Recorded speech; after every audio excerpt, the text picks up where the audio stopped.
Hello, everyone, and welcome to a really special KOA live video that we're doing here with the guys from Ipswich Town Fans Supporting Foodbanks, who, we've got with us here, aren't in England, aren't in Ipswich at all, and have been off doing something pretty special for a really cool cause. So we've got James and Elijah here to talk about a pretty lengthy cycle that they're doing over to Dusseldorf to raise a real incredible amount of money, getting really close to their goal. Guys, come in. Talk to me first. How are you? Because I'm sure there'll be a lot of people interested to know about that. And where did this idea come from to cycle all the way from Ipswich over to Dusseldorf?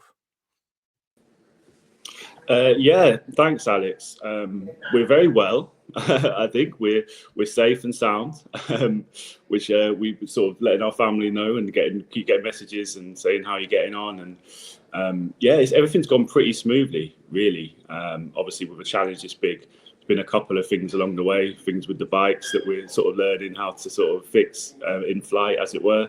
But yeah, all good. We're in Arnhem at the moment, so having like a bit of a lie-in and a later breakfast, and just trying to recover from the day's cycles. But we're doing good. And in terms of the question of how the idea came about, obviously, like a lot of town fans will know that there is a special connection that Ipswich Town has with the fans from Fortuna that's been going on for many years. And in terms of the idea of, I mean, initially I was trying to think, what could we do to raise a load of money, is because in terms of the cause, that's kind of what came first. And then I think we were just sort of having a few drinks after an away day towards the end of the year last year, and we were just throwing things around. We could do this, we could do that, we could cycle here, we could could cycle around the world in 180 days, and a thing of pie in the sky kind of thing. And what about if we there'll be town fans going over to Fortuna, maybe we could cycle there. And then with a bit of googling, we started to have a bit of a look into it, and it actually, it's one of those things. Even the morning afterwards, we thought, oh, it is actually still doable and quite a good idea. So it really, the point of the challenge was to raise that money, but also to do something that was, we do a lot of activities on match days, at Ipswich at Portman Road, and people can find us there every month.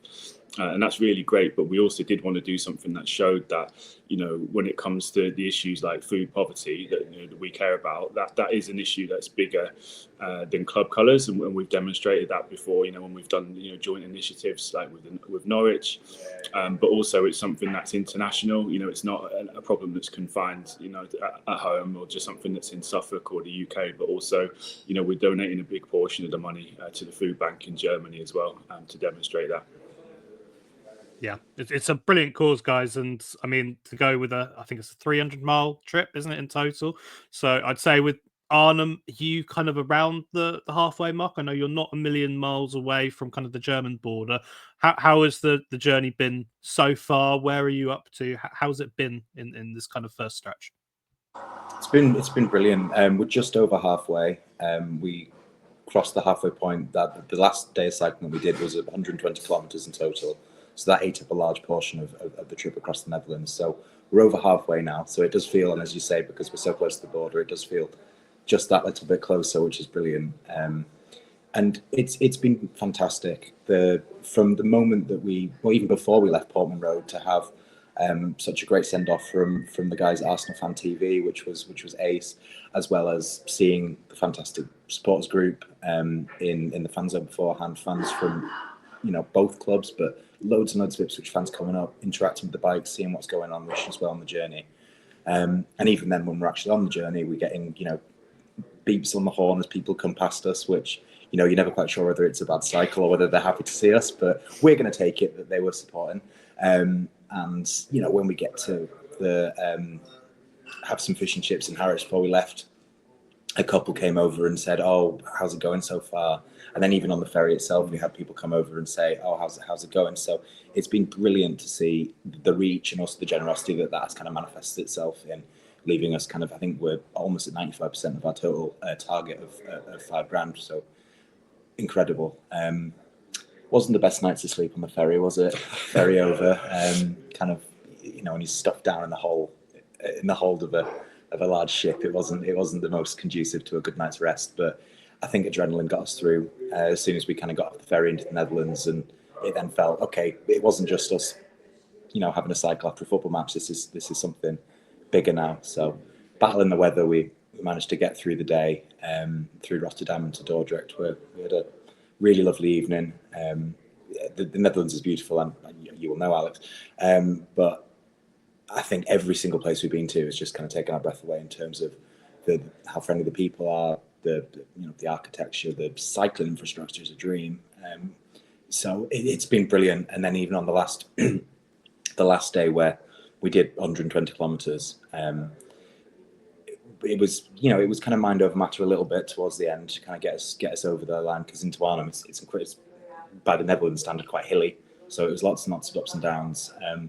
But again, all worth it, just to kind of have that feeling of, okay, we've achieved something here, that people are responding really well to it, that the word's getting out, and that we're getting very, very close now to the target of £5,000, of which 40% will go to find in Ipswich, 40% will go to Tafel Dusseldorf, which is the food bank in Dusseldorf, 10% will go to the club's foundation, and 10% will go to our own group for foundation activities and campaign activities.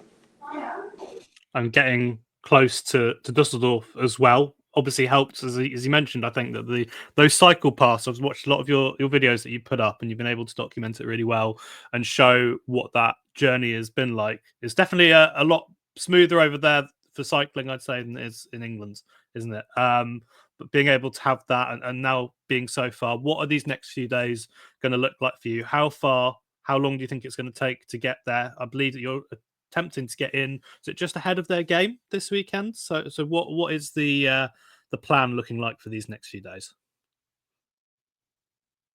Yeah, so the plan for the next 3 days. So immediately today, we've got a few more bits in terms of interviews and sort of write-ups that we need to kind of get out there. And then we're going to do a little bit of cycling, but this is not part of the route. This is purely for touristy reasons. We're going to go cycle, and we're seeing FC Twente play PSV tonight. So we're getting some football fix in there. It would be remiss of us not to get and see some Dutch football. So we're doing that. And then tomorrow we'll be cycling another 100k. So that'll take us from Arnhem over the border to Wiesel, and then we'll follow the Rhine River down to just outside Duisburg, where we're staying for the night. We could have probably done it all in one day to Dusseldorf, but we wanted a slightly easier day on the final day, just to make sure that anything that could go wrong probably will go wrong. So if we can have as much sort of time to in the bank as possible. Yeah, we've got a few plans as well on Saturday. So in terms of the support that we've had, the Fortuna as the club have been really supportive, and the fan groups as well that we're linking up with. We've already had a lot of offers to buy us drinks and stuff like that, so I don't think we'll be spending too much money when we get there.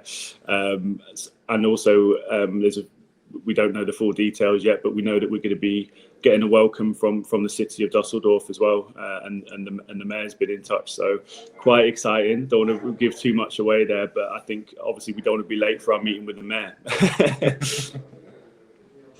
Yeah, and as I said, obviously you said you're so close to this goal now, aren't you? In terms of, I've got it up here, 155 donations. That's 96% of what you've targeted to do. I'm sure you guys would love to smash that £4,813. So really, really close.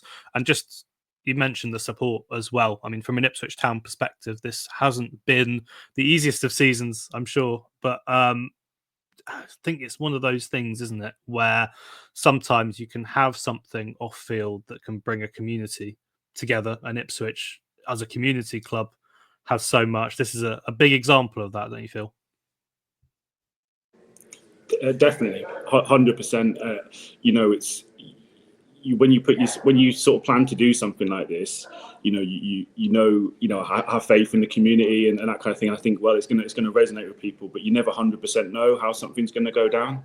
And obviously, when we put it out, it's really sort of surpassed sort of all our expectations. I think that support has been overwhelming, and when we're having those conversations, we've put a couple of flags on the bikes, you know, just it just says Ipswich to Dusseldorf, and there's a link on there for people to look into it further, and that has sort of prompted so much attention, you know, and I think that the message, you know, not just the fundraising effort, but the message behind the trip and the reasons for it, I think has really resonated with people, and it's something that has started those conversations. And you know, when we're doing, you know, match day collections, you know, at the club, you know, we get, you know, not just the support, but you know, people backing it up with the money, and not even just the money, but it's the donations on the day.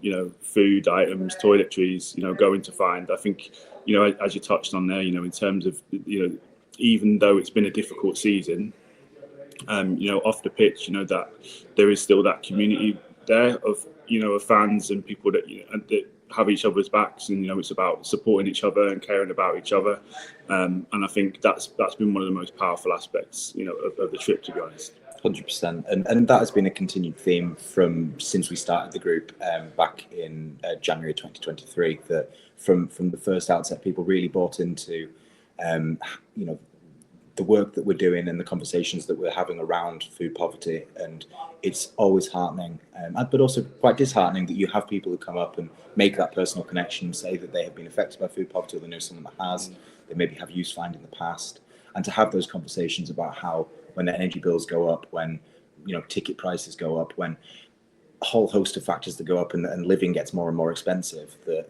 those are the causes that take people to food banks, where they have to make difficult decisions.